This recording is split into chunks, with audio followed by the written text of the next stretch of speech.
What is up, everybody? Josh Tapp here again, and welcome back to the Lucky Titan. And today we're here with Brian Rolland. This guy is the founder of Abenity. It's kind of like amenity with a B. It took me a minute to figure out the name, but this company is growing like crazy. They've been around for over 10 years now, it sounds like, which, by the way, congrats, Brian, on that. It's a big deal.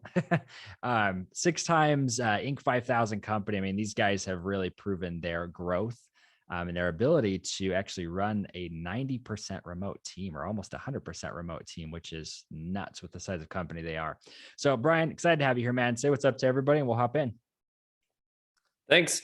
Looking forward to it. Let's do it, man. So I want to kind of kick this off with an epiphany moment from you.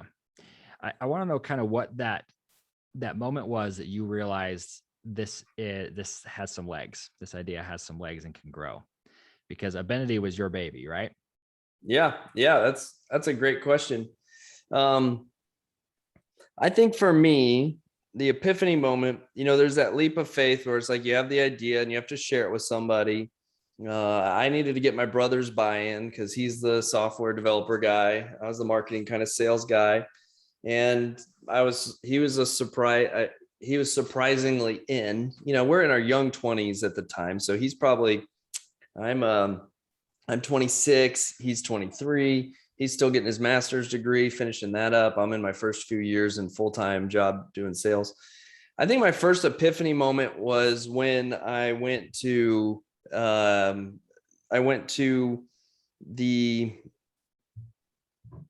client that I was talking to about having a corporate perks program. So we volume negotiate discounts on everything from pizza and the zoo to movie tickets, oil changes, car rentals, and hotels for people to offer to their employees as a benefit.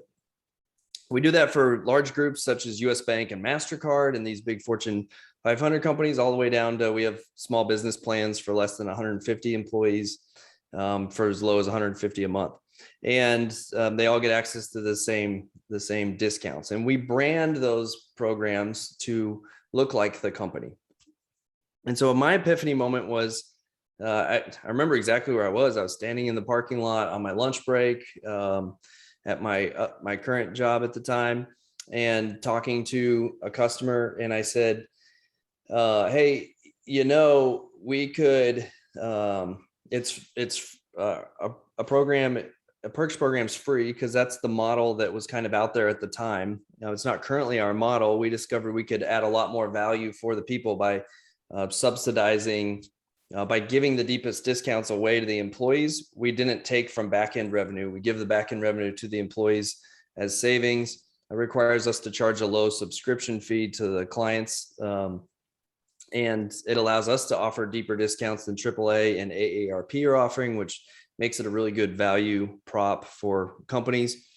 But yeah, back in day one, I was kind of like, well, everybody else is doing it for free. So I said, we can, it's free to have access to the perks. However, if you want, we can drop our logo and just leave your logo only. So it's almost white labeled for you. And that's just, X dollars a month. And I was trying to build the value towards just getting the sign up and getting the free program and just like encouraging them that there is more value to be had. But I was shocked that they jumped and they were like, yeah, we'll pay the monthly fee. And so that was kind of this first aha moment that it's like, okay, so, the value here is not only for the employees to have access to all these great savings, but also for the brands, the companies that we're serving to represent the discounts in a way that brings and elevates brand loyalty for their company so that it builds trust with their employees and is driving retention and all those things that we live in all the time and just kind of this loyalty space that we're in. Yeah.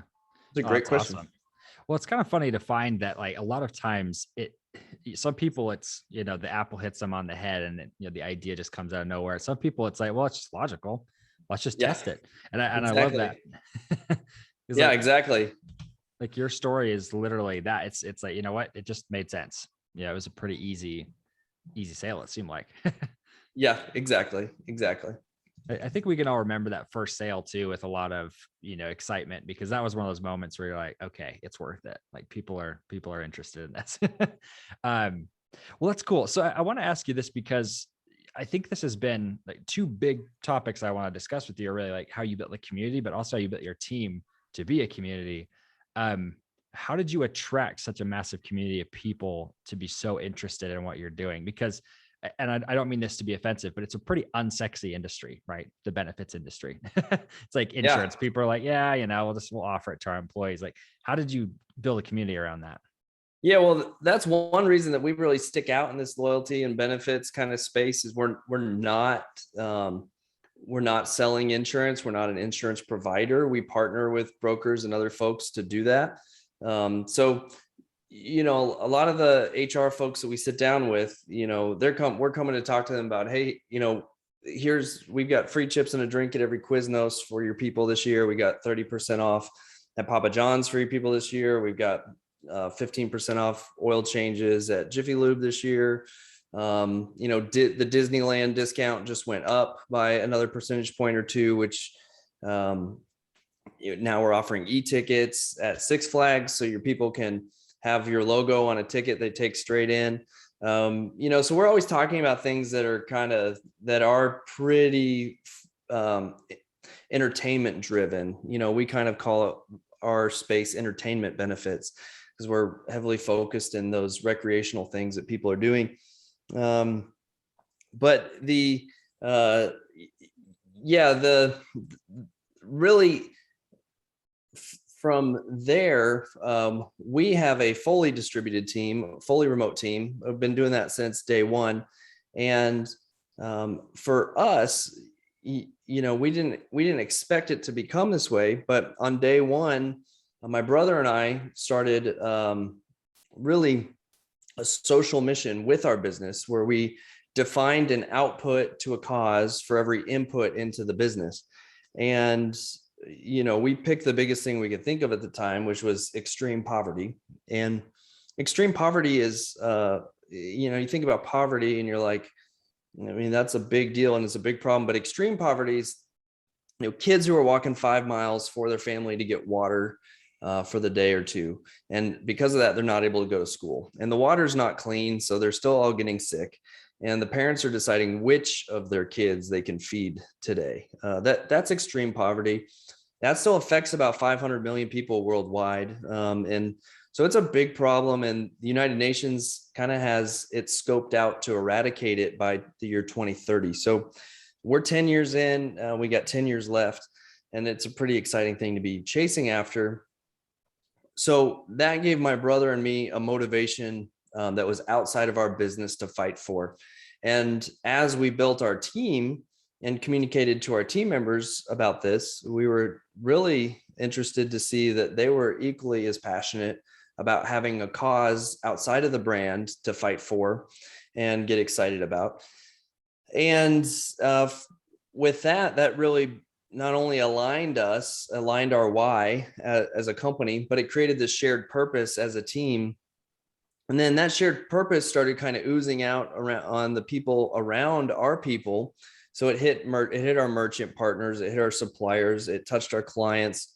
It makes it all the way down to the members in some cases. And that really formed this community. And we're registering around 1,500 new members every single day in our program from the companies we serve. And so this community started really forming a bond around what we're doing. And what we were most surprised to find after all of this was that it gave us a competitive advantage in our space. And instead of just an apples to apples comparison, it made us very different and made us stand out in our space. It made us stand for more.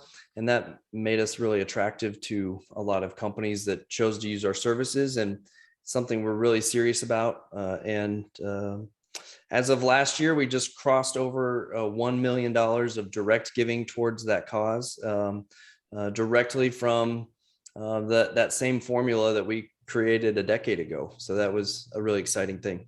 Yeah, that's a huge, huge deal. I mean, most companies who do that, even the massive ones don't even pass that point a lot of times, it just kind of reminds me, your stories like that of Tom's, right? Or these ones where it really is directly tying to a social cause, which I think gives a lot more people enough of a feel good. But I want to play devil's advocate here a little bit with you. Uh, how do you keep that from like making you look like a nonprofit and feeling like you almost have to ask for donations instead of sales? How do you bridge that? Yeah. So the social mission is really just a public service announcement. It's like, this is what we stand for. This is what we're doing. And then we try to just walk the talk kind of thing. And so, when you're going through a demo and looking at our program, we talk about the product all the way through. And at the very end, it's, oh, by the way, we want you to know that we care about more than just perks. We believe perks are about people. And whether you're an orphan in the developing world or an employee at a Fortune 500 company, we want people to know they're valuable, what they do matters, they can make a difference. And so that's kind of the last slide that just kind of hangs there. And it's not a call to action. It's not anything. It's this is what we're doing. And then, we're just very consistent with it. And I think that's what a social mission requires, is this consistency that builds trust with the constituents on either side of the equation. And that just leads to the community. At the end of the year, we let we partner with a group called World Vision to kind of funnel all the support, and they have an annual catalog of like handcrafted artisan gifts. And so we let all of our clients choose a gift from the catalog that we pay for them, that World Vision ships to them. It gives them a takeaway. It brings them into the mission. We're not asking them for anything. We're just grateful for their support of our brand and our services, and we take it from there. And I think there are many nonprofits that should be for profits. There are many nonprofits that should be social enterprises, because many nonprofits, and I know the founders of several, are just started by great entrepreneurs. They're great starters and they're fighting after a cause. But the end game for any great entrepreneur in a nonprofit is a full-time fundraising job, because they're not building a sustainable model that grows the company. And if they're really successful, then they've built a really big organization that requires a lot of support. And the person that everybody wants to hear from to fundraise that support is the founder. And you have to make a huge leap to get to the size of a nonprofit where it's not founder-driven fundraising. And so that's a hard path. And I try to encourage as many people as I can that have an altruistic idea to say, hey, find a way to support your idea with a sustainable kind of for-profit model. It'll pay off in the long run. Right. Yeah. And I completely agree with that. It's interesting to watch a lot of people go that nonprofit route as almost like a holier than thou thing. But unfortunately, they go from a mission driven organization to just a fundraising organization, and their cause gets lost in the fundraising. It's kind of sad to watch that, where in a case like yours, it's like, hey, we're a for-profit business, but we're taking a percentage of our cash to put towards this to make sure that it's solving this problem. Yeah, I mean, absolutely. $1 million, right? A lot of nonprofits will never even hit that in donations. Yeah, it's and it takes time. It took us 10 years, and it was just all about consistency. One thing, so I kind of I went back and I created a 1-page document called the impact plan. It's kind of the 5 areas that people should think about if they're thinking about putting together a social mission of their own. And because the big idea here is you can be very generous, but you're leaving a lot of impact on the table. If you're just waiting till the end of the year and you're cutting your check to whatever group you decide to support, and you're supporting different groups along the way.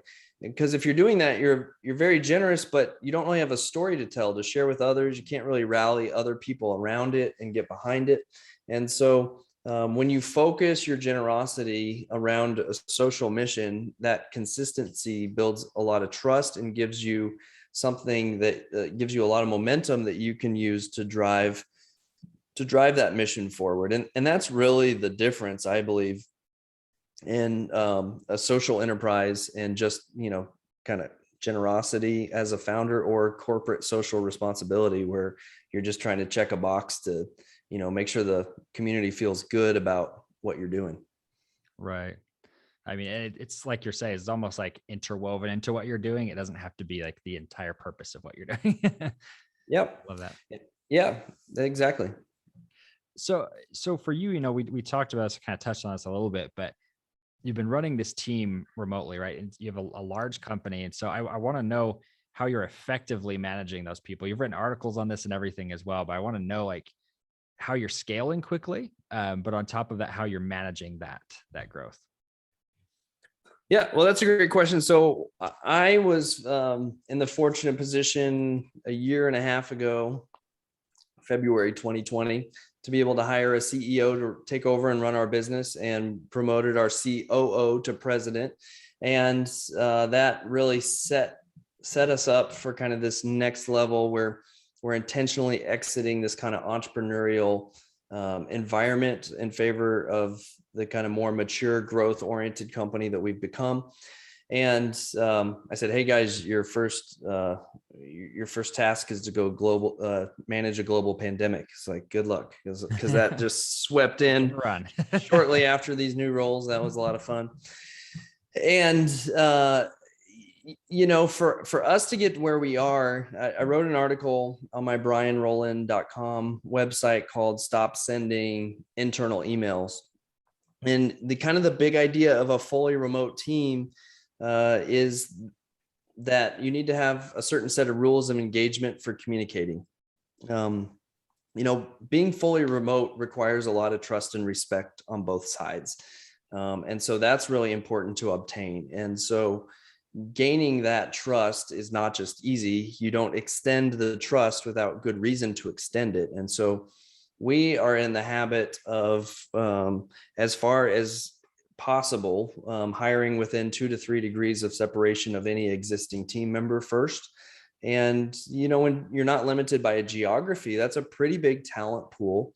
If you think, the average person's got a couple hundred Facebook friends, times 30 people that you're working with, and their spouses that they're working with, that you've got 1,000 people pretty quickly that Right. or way more than that, that's in this talent pool. And so the big idea is hire people that have an affinity for your organization already, so they're in close contact with you, and that builds this foundation of trust and respect. The next big idea when managing a remote team is very counterintuitive in the business world. And that's essentially me coming to you and saying, Josh, for you to be successful working here, I need you to make sure that you're prioritizing your personal life over your work life. Are you going to be able to do that effectively? And you're going to be like, sorry, it sounded like you just said prioritize my life over prioritize work. I was like, yeah, that's what I said, because if your life doesn't, you're working from home in your environment. Only you have jurisdiction over your own environment. And if you can't have control over your own environment, you're not going to be able to get done what I need you to get done. And so that means I need to trust you and respect you enough to let you manage your time effectively, which means if you need to do a bus run to the bus stop in the afternoon to go pick up some kids, and that takes 30 minutes away from folks and across different time zones, it's slightly awkward or inconvenient. It's like, we just have to deal with that, because that's what it takes for you to be healthy. And so that's the next biggest piece, is this kind of, your life takes precedent over work life, because nothing else works if it doesn't. Right. From there, these rules of engagement for remote teams are really important. And that's where this stop sending internal emails headline comes from. We haven't sent an internal email in a decade. The big idea here is use the right communications channels. So, you don't need to send emails to your team. You need a chat manager for quick questions. if you need somebody to do something for you, you need a task manager like an Asana or something like that. If you can't get your quick questions figured out from the task with a quick chat, well, you need to do something very traditional and pick up the phone and talk to them. And I recommend picking up the phone and taking a walk. Like, do that. One thing that I think is highly effective for leaders is with remote teams is to do what I call no agenda phone calls. So once a month, once every other month, once a quarter. As we got bigger, we put more time in between them. It was just a no agenda call. Sometimes they were less than 5 minutes. Sometimes they were 45 minutes. But you have to realize you mostly only talk to your people when there's a problem. And so you've got to break that cycle. And so you got to talk to people when you're not putting out a fire, so you can figure out what's really going on and make sure they're in a healthy spot. Video conferencing, Zoom fatigue is real. Like, you are for sure. My brain right now is working twice as hard as it should because, I see you, but my brain's like, he's not physically there. And so somewhere in there, I'm spending a lot more energy reconciling the fact that you're not really in front of me, but you are in front of me. And you feel that when you do a lot of these video meetings. So keep phone calls as much as possible. When you have multiple people involved, go ahead and make it video because that's helpful for multiple people. But I'm not all for video all the time. And I'm very much against text messaging. I've learned this one the hard way, but text messaging is extremely disruptive to your workflow, to your work-life balance. A lot of sales folks love to give out their phone number for text messaging. That's great when things are great, but when things go bad, somebody has a direct line of interruption straight to you, and you don't want that. And if text messaging is important for you to pull off your role, and I agree that it has a lot of advantages for getting things done, well, invest in a second phone so you can leave that phone at home when you're not working, so that you're not constantly disrupted by the people that aren't worried about your office hours. Yeah. And so those are kind of simple rules of engagement. And again, I've got a 1-page guide for those. If I can, I'd love to give out a number they can text to get my 1-page rules of engagement. Yeah, please do. And my 1-page impact plan. So if you like either one of those, enter my phone number, area code 615-802-6853. Text the word rules there, and you'll immediately get a PDF back with my rules of engagement. Text the word impact to get my 1-page impact plan. And it is not lost on me that I just gave a great sermon on not sending text messages, and I am now asking you to text me. This is a community platform that's like a social media deal that automates it and kicks it back, and it helps me build relationships without interrupting that flow. And like I said, have a separate device, a separate channel for managing tech. Nobody can argue text message is powerful and really good. It just needs to be managed. So community is a great platform that helps you manage that as well. Yeah, they've done a great job with that platform. So make sure you text that over. So the number is 615-802-6853. Make sure you guys text him and get access to those. And Brian, just to kind of wrap up this interview with a beautiful bow, could you give us one final parting piece of guidance for our audience? Yeah, absolutely. I think my best advice for entrepreneurs, because it gets hard, things happen that you don't expect to happen, and you really need to position your why. Why am I motivated to show up to work every day? You need to shift that from inside your business, from inside yourself, from inside your family, from inside. You got to get it out of all those things, because all those things are going to let you down at some point. And this is the big idea of the impact plan and having a social mission, is you need to have something you're fighting for that's outside of those things, so that when times get tough, when we were talking about legal issues that come up at work, when you lose a key employee, when you've got a broken relationship, like all those things are major demotivators that create anxiety and stuff in your life. Like, you need to have something up here. These picture frames behind me are about a third of the kids that we sponsor through World Vision. Something that's like, look, if I stop trying, these kids won't continue to get the support from us that they are. And so that's the best advice I can give folks. And starting a social mission is the best way I've found to do it. I love that. And thanks so much for that, Brian. I think that's such an awesome way to really just end this interview. And I want to ask you, or I just want to say to everybody here, really, that if you are looking for help providing benefits to your company as well, but also for supporting such an awesome mission, make sure that you head over to abenedy.com. He actually gave you all a discount code too to get $150 off. So that's basically a free month to use their service, which is pretty cool. And the code is lucky150. So make sure you go over there and check that out. And also, if you enjoy this episode, please leave us a review and rate this podcast. And we'll talk to you all soon. Thanks, Brian. Thank you.